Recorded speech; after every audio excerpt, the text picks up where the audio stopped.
আসসালামু আলাইকুম প্রিয় ভাই ও বোনেরা। একটা গুনাহ যেটা মানুষের জীবন ধ্বংস করে দিতে পারে, যেটা শুধু দুনিয়াতেই না, আখিরাতেও ভয়ঙ্কর শাস্তির কারণ। আপনি কি জানেন জিনা করলে আল্লাহ কি শাস্তি দেন? আজকের ভিডিওতে আমরা জানব জিনা কি, জিনা করলে কি ভয়াবহ ক্ষতি হয় এবং কিভাবে এই গুনাহ থেকে বাঁচা যায়। ভিডিওটি শেষ পর্যন্ত দেখুন, এটা আপনার জীবন বদলে দিতে পারে। প্রথম অংশ, জিনা কি? জিনা মানে হলো বিয়ের বাইরে অবৈধ সম্পর্ক করা। সূরা বনী ইসরাইলের ৩২ নম্বর আয়াতে আল্লাহ তাআলা কুরআনে স্পষ্টভাবে বলেছেন, তোমরা জিনার কাছেও যেও না, নিশ্চয়ই এটি অশ্লীল কাজ এবং খুবই খারাপ পথ। দেখুন, আল্লাহ শুধু জিনা করতে নিষেধ করেননি, বরং বলেছেন এর কাছেও যেও না। মানে খারাপ সম্পর্ক, হারাম প্রেম, অশ্লীল ভিডিও, ফ্লার্ট সবই জিনার দিকে নিয়ে যায়।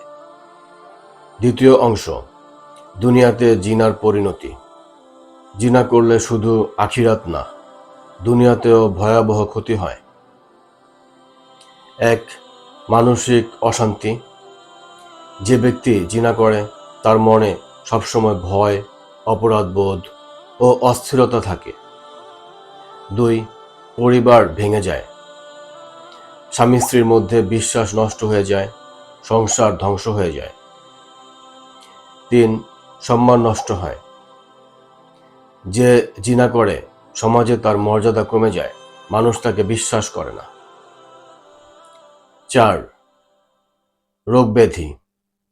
জিনা থেকে অনেক মারাত্মক রোগ ছড়ায়, যা জীবন ধ্বংস করে দিতে পারে। ৫. রিজিকে বরকত কমে যায়।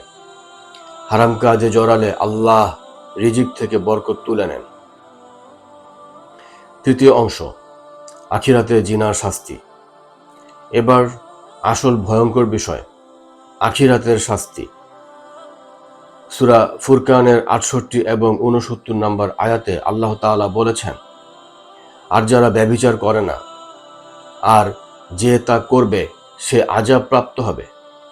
কিয়ামতের দিন তার আযাব বর্ধিত করা হবে এবং সেখানে সে অপমানিত অবস্থায় স্থায়ী হবে।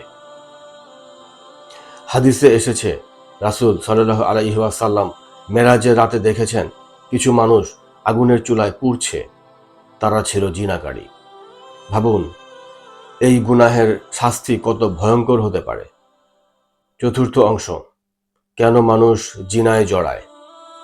মানুষ সাধারণত ৩টি কারণে জিনায় জড়ায়: ঈমান দুর্বল হওয়া, শয়তানের প্ররোচনা, খারাপ পরিবেশ ও বন্ধুবান্ধব।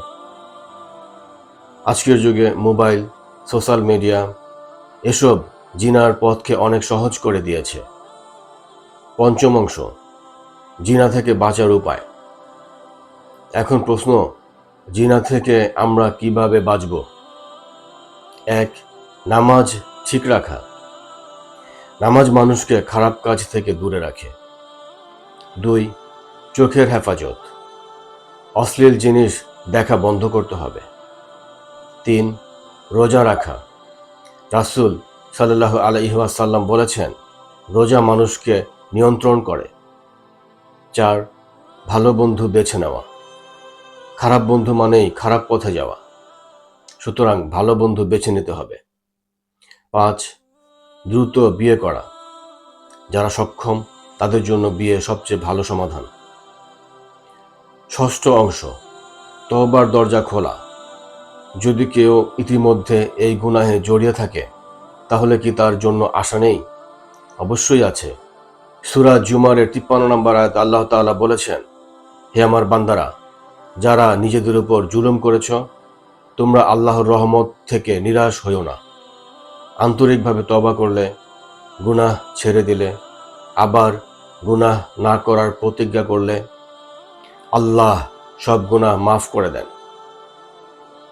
জিনা এমন একটি গুনাহ যা মানুষের দুনিয়া ও আখিরাত দুটোই নষ্ট করে দেয়।